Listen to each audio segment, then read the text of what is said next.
রোজা নামাজ হজ যাকাত কিচ্ছু লাগবে না, দানের শেষে ভোট দিলে নামাজ হজ যাকাত যদি বিএনপিকে ভোট দাও এইসব কিছুই তোমার করা লাগবে না। আহারে বিএনপির প্রেমিক রে, তোমাকে দেখা বুঝছো আমার যে ফেরাউনের কথা মনে পড়ছে রে। তোমরা এই ফেরাউনি কথা কই থেকে পাও?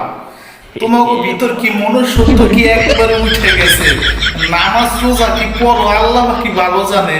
কি সুন্দর দাড়ি টুকি রাইখা এই হাদিস শিখছো তোমরা, মাশাআল্লাহ। আমার তো মনে হয় তোমরা সেই পাকিস্তানের ইয়াহিয়া খানের দালাল। জয় বাংলা, জয় বঙ্গবন্ধু। জান্নাত কারো বাপ দাদার না, তোমার কর্মের ফল ভালো আমল করে যাইতে পারলে আল্লাহ যদি দয়া করে জান্নাত দেয়। দোয়া করি আল্লাহ পাক সবাইকে জান্নাত নসিব করুক, আমিন।